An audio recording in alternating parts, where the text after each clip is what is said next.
Gabart and Le Perche, we were up against people stronger than us. By challenging Banque Populaire 11 for victory over 14 days, SV La Zategue has certainly ensured the ultime race on the Route du Café has been an exciting one. Leaders from the start to Madeira, and then around Ascension, François Gabart and Tom Le Perche pushed constantly and were often a thorn in their side for the leading duo. But in the end they were unable to do anything about the speed of Banque Populaire 11 downwind. This is the third time in 3 transatlantic races since its launch in 2021 that SV La Zategue has finished runners-up. François, we are pleased to be here and have crossed the Atlantic, but a bit disappointed, as we would have liked to have won. We were up against people stronger than us. I don't think we missed any strategic or tactical choices, but they were fast, very fast downwind. They sailed well and deserved to win. We are going to have to continue to progress, and I hope Tom will win the next one. This has been a long series of second places since 2018.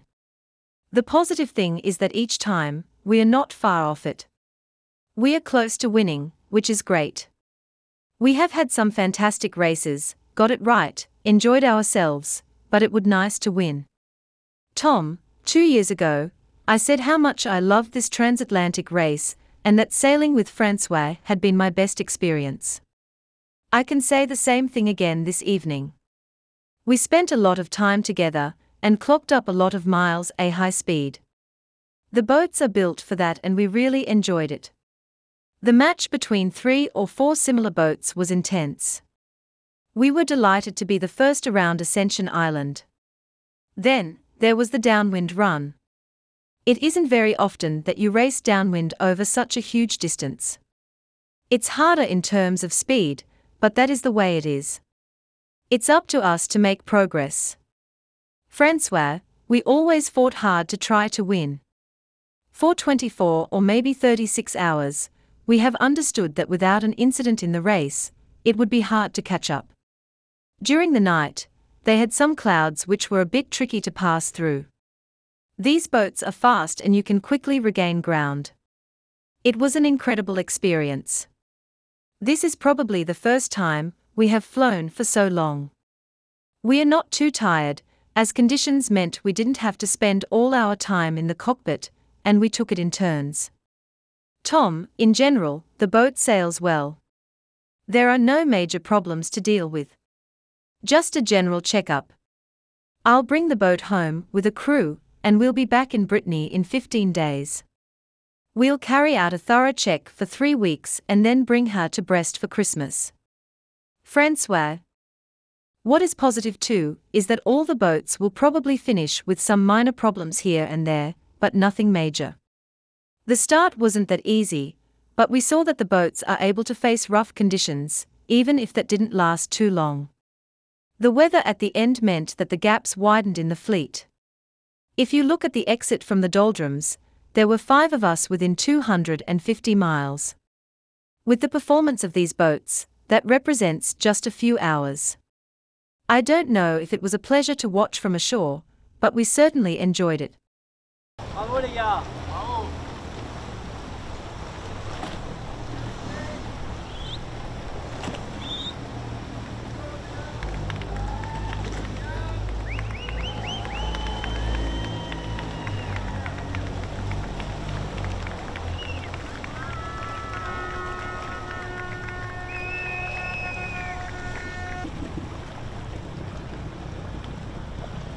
Cédric! À tribord, bien! Le feu d'artifice, bien sûr, pour célébrer l'arrivée.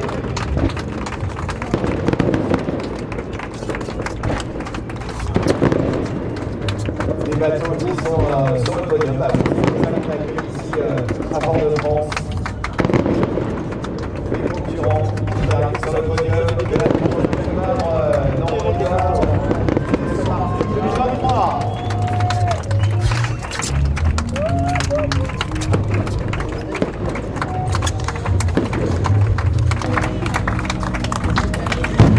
Mesdames et messieurs, deuxième de cette transat Jaguar dans le regard, François Gabart, Tom La Perche. sur SVR Lazartigue. Vincent. Merci.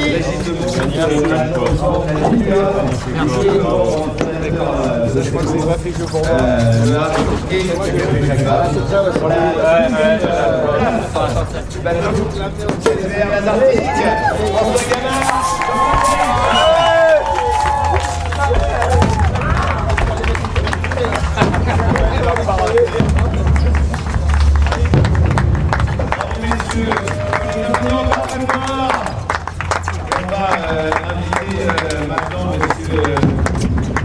Eh ben, heureux forcément de terminer cette course, d'arriver de l'autre côté, tracé Atlantique. Un peu déçu quand même, parce qu'on aurait bien aimé gagner. Mais voilà, on est tombé sur plus fort. Bon, Populaire, ils ont super bien navigué. Ils allaient vite, ils allaient très vite au portant. Et donc voilà, ils le méritent et il faut qu'on continue à progresser tout simplement. Et la prochaine, j'espère qu'ils la gagnent. Et puis voilà. Qu'est-ce qui nous a manqué? Probablement ouais, un peu de vitesse au portant, je pense. Dans l'Alizé là où Populaire allait vite, je pense qu'au près on allait plutôt très vite. Au portant peut-être un petit peu moins. Je pense pas qu'on ait loupé vraiment des coups tactiques, météo, stratégiques. Je dis pas que tout est parfait, mais grosso modo là c'était à peu près dans le match, donc ouais, non, un peu de vitesse. Tu avais dit que tu avais adoré il y a 2 ans cette transat. C'était comment cette fois-ci? Ouais, j'ai toujours dit qu'il y a 2 ans ça avait été une de mes plus belles courses au large, faire une transat Jacques Vabre en multicoque avec François et là identique quoi. Enfin, on a fait une super course, ça s'est bien passé tous les deux et ça reste, il y a plein de bons moments en mer. C'était un parcours mine de rien on a passé du temps, on a fait beaucoup de milles et beaucoup de milles à haute vitesse parce que on a fait je pense quasi plein de pointages entre 30 et 35 nœuds de vitesse donc. Les bateaux sont faits pour ça et on s'est vraiment éclaté. Et le match qu'il y a eu avec un niveau des bateaux, 3-4 bateaux vraiment homogènes devant, c'était hyper intense. On était ravis de passer l'île de l'Ascension en tête. Et on savait aussi qu'il restait un sacré morceau, un grand bord de portant comme rarement tu peux faire du portant vent arrière et tirer des bords sur une distance énorme. Quasiment, je crois, 4-5 jours, 3-4 jours, 5 jours. Et là, un peu plus dur à un moment donné en vitesse avec Banque Populaire, mais c'est comme ça, à nous de progresser, mais sinon il y a plein d'autres points positifs. Vous y avez cru ces derniers jours on s'est toujours battu en tout cas pour la gagne jusqu'au bout. C'est sûr que ça fait quoi, 24-48 heures on va dire ouais 24-36 heures qu'il y a sans on va dire fait de course, c'était pas forcément simple de revenir. Ils avaient 150 000 d'avance, je pense depuis 2 jours, 2 jours et demi. Mais non, on y croit de toute façon jusqu'au bout. On sait qu'il peut se passer plein de choses. Même ce matin là, en fin de nuit, ils ont eu un grain, enfin une zone nuageuse un peu compliquée. Ils ont ralenti. Enfin bref, ces bateaux qui vont vite, hein, donc. À 35 nœuds, tu fais en 10 heures tu fais 350 000, donc ça va vite. Donc on s'est battu pour ça jusqu'au bout. Et malheureusement ça suffit pas, mais voilà, ça reste, comme disait Tom, hein, ça reste une expérience incroyable. Et traverser l'Atlantique sur ces bateaux, ça reste génial. Probablement c'est la première fois qu'on vole autant, aussi longtemps. C'est juste, ouais, c'est incroyable. Tu n'as même pas l'air fatigué? Pas trop. Non, c'est vrai en plus. Désolé. Ouais, vous les préférez, on arrive, on est mort. Mais non, mais en fait, au final, il y a eu. On n'est pas trop fatigué parce qu'on arrivait des conditions où on pouvait s'enchaîner. Il n'y a pas forcément besoin d'être 2 dans le cockpit pour faire avancer vite le bateau. Donc, du coup, on arrivait à tourner assez bien. Je dis pas on est quand même. Enfin voilà, c'était pas de tout repos non plus. Mais on n'est pas trop fatigué, non. Enfin moi j'ai pas l'impression qu'on soit trop fatigué. Tu t'es imaginé seul ce bateau en quelques semaines au départ du Tour du Monde, tu t'es projeté en disant François sera pas là. Est-ce que c'est pas un truc de fou d'aller faire ça, le Tour du Monde en solitaire? C'est un challenge énorme, c'est un truc de fou, oui, un petit peu, parce qu'il y a quand même pas grand monde qui est attelé. Mais voilà, c'est un truc où j'ai vraiment envie de faire ce Tour du Monde et forcément, il y a des moments où, pas en permanence, hein, mais il y a forcément des moments où pendant cette transat Jacques Vabre où je me projetais, où je me posais des questions et où même je notais des choses ou sur de la réflexion pour préparer ce Tour du Monde qui arrive très vite et puis pour Ouais, forcément, il y a le moment où tu t'imagines tout seul sur le bateau.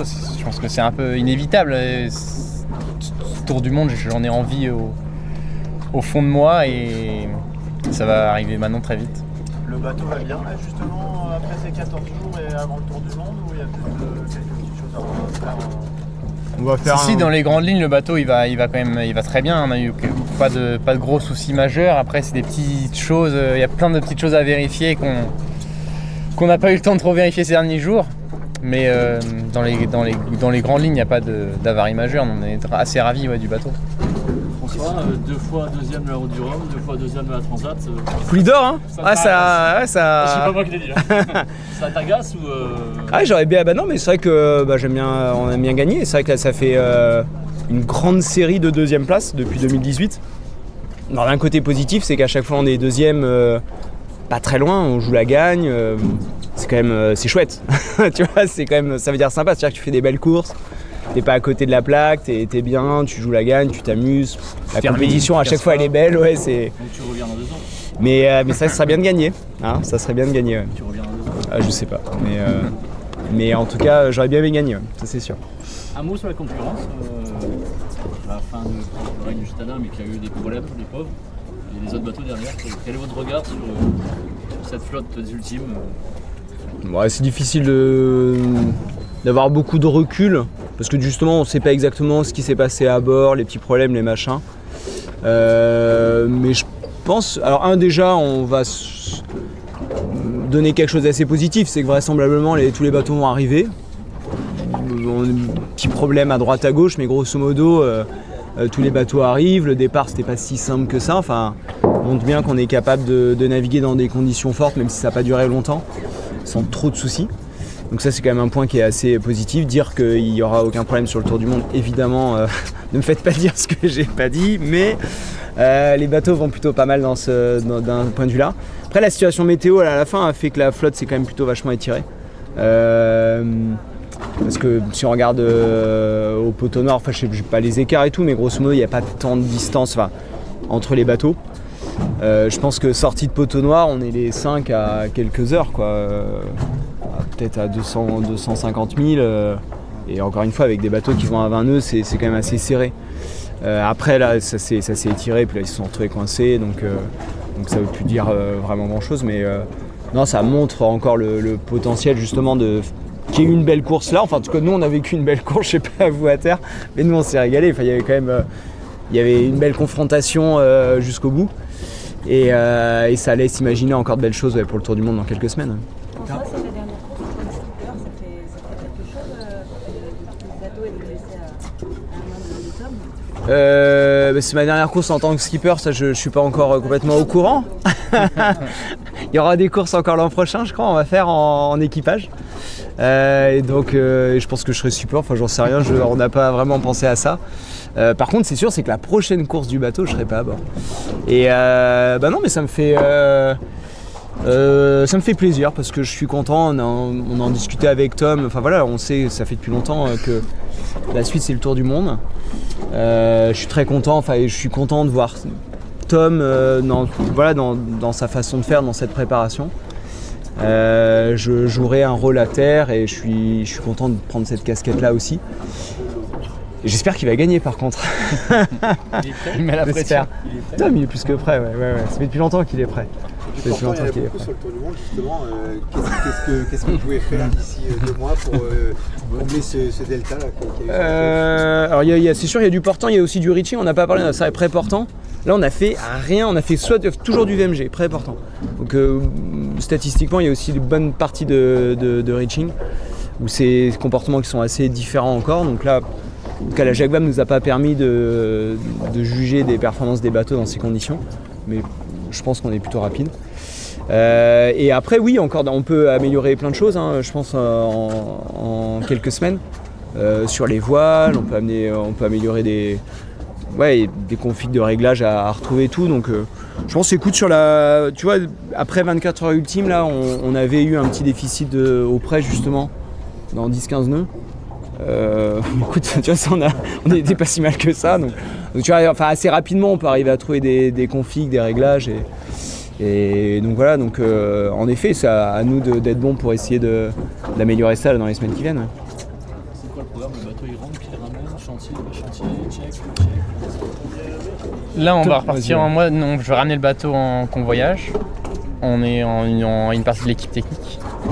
Et on va faire un chantier. Donc, on le ramène, on va être dans 15 jours, on sera en Bretagne. Et il y a un petit chantier de 3 semaines de vérification avant d'être 10-15 décembre de nouveau à l'eau. Et puis aller à Brest pour Noël, quoi, juste après. Donc, non, ça va s'enchaîner vite. Après ce chantier de vérification. Normalement, pour l'instant, il n'y a pas de gros soucis majeurs à déplorer et à refaire ou à régler. On ira à Brest assez vite. Merci.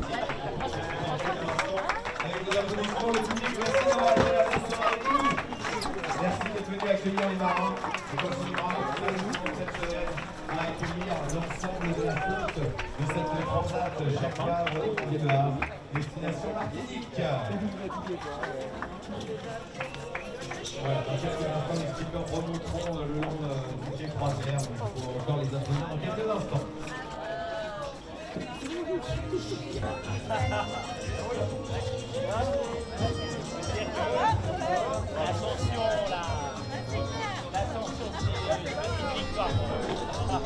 On est au pays des merveilles.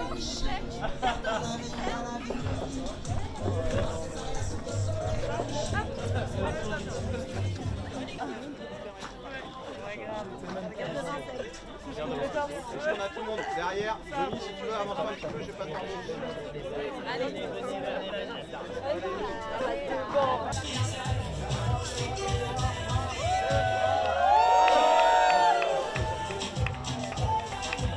Merci à toute l'équipe.